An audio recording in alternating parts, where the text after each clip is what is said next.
नमस्कार। मैं डॉक्टर राजपाल सिंह शेखावत, सहायक आचार्य हिंदी, राजकीय कन्या महाविद्यालय पीपाड़ सिटी, जोधपुर। पिछले वीडियोज़ में हमने हिंदी की मूल आकर भाषाओं के अंतर्गत संस्कृत और पाली का अध्ययन किया था। आज हम प्राकृत का अध्ययन करेंगे। मध्यकालीन भारतीय आर्य भाषाओं में दूसरी भाषा प्राकृत है और प्राकृत का काल पहली ईस्वी सन से लगभग 500 ईस्वी तक माना जाता है। प्राकृत जैसे पाली बौद्ध साहित्य की भाषा है, वैसे ही प्राकृत जैन साहित्य की भाषा है। साहित्यिक दृष्टि से प्राकृत भी एक संपन्न भाषा है। इसमें धार्मिक के साथ साथ लौकिक साहित्य भी प्रचुर मात्रा में मिलता है। प्राकृत में गौड़वहो और सेतुबंध जैसे महाकाव्य तथा गाहा सतसई और वज्जालक जैसे महत्वपूर्ण खंड काव्य लिखे गए थे। इसके अलावा व्याकरणिक दृष्टि से भी प्राकृत अत्यंत संपन्न भाषा है। वररुचि का प्राकृत प्रकाश और हेमचंद्र का प्राकृत व्याकरण प्राकृत की अमूल्य धरोहर है।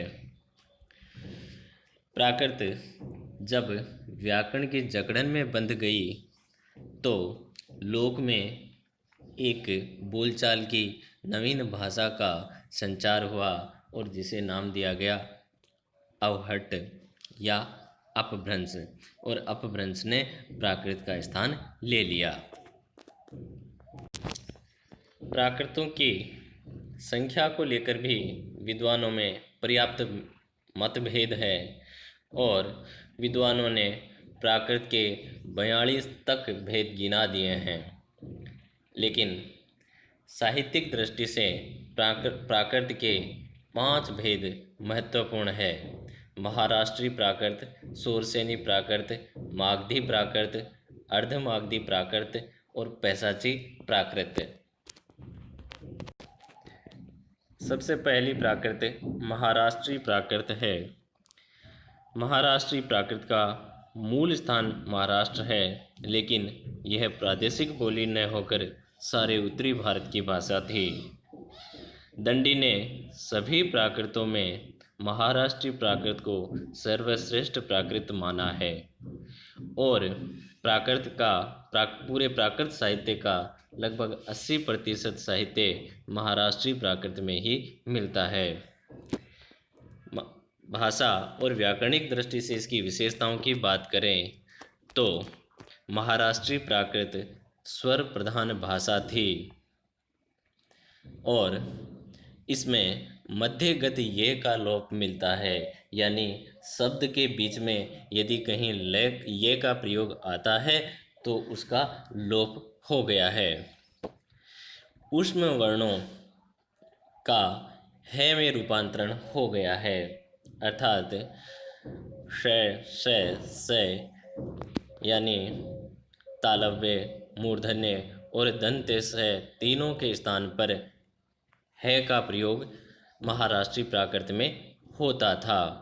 यह प्रवृत्ति हिंदी में राजस्थानी की बोली पश्चिमी राजस्थानी में भी मिलती है। इसके अलावा महाराष्ट्री प्राकृत में संगीतात्मकता की प्रवृत्ति भी दिखाई देती है। दूसरी प्राकृत शूरसेनी प्राकृत है।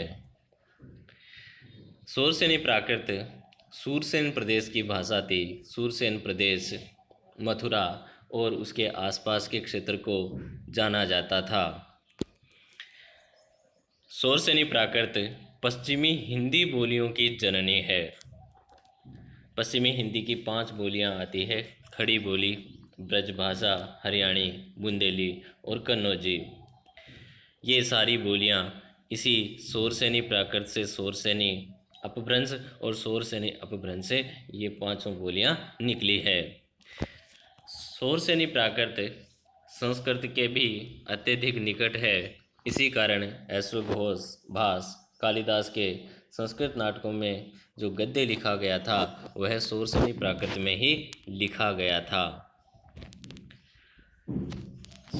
शोर से प्राकृत की व्याकरणिक विशेषताओं की बात करें तो शोर से प्राकृत संस्कृत के निकट होने के कारण इसमें तत्सम और अर्ध तत्सम शब्दों की प्रचुरता मिलती है।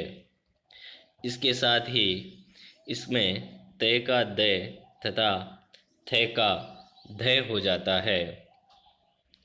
इसके अलावा न का उच्चारण भी न की तरह होता है।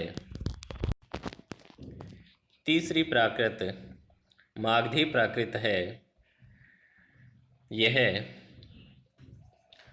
मुख्यतः मगध और उसके पूर्वीय प्रदेश की भाषा थी। इसका एक अन्य नाम भी मिलता है, इसे गोड़ी के नाम से भी जाना जाता है। मागधी प्राकृत में साहित्य कम है।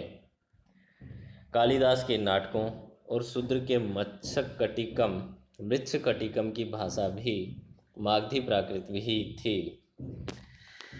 मागधी प्राकृत की व्याकरणिक विशेषताओं की बात करें तो इसमें र के स्थान पर ल का प्रयोग होता था। ऊष्म वर्ण श, स की जगह श का प्रयोग मिलता है, यानी तालव्य मूर्धन्य और दंत्य स की जगह तालव्य श का प्रयोग मागधी प्राकृत में होता था। इसके साथ ही जय के स्थान पर ये का प्रयोग होता था और विसर्ग के स्थान पर ई का प्रयोग होता था। पैशाची प्राकृत पिशाचों की भाषा थी। पिशाच एक जाति थी। पिशाच जाति का उल्लेख महाभारत में भी मिलता है। इसका क्षेत्र पश्चिमोत्तर भारत और अफगानिस्तान था।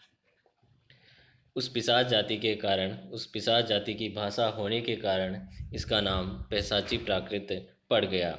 हालांकि इसमें साहित्य कम मिलता है।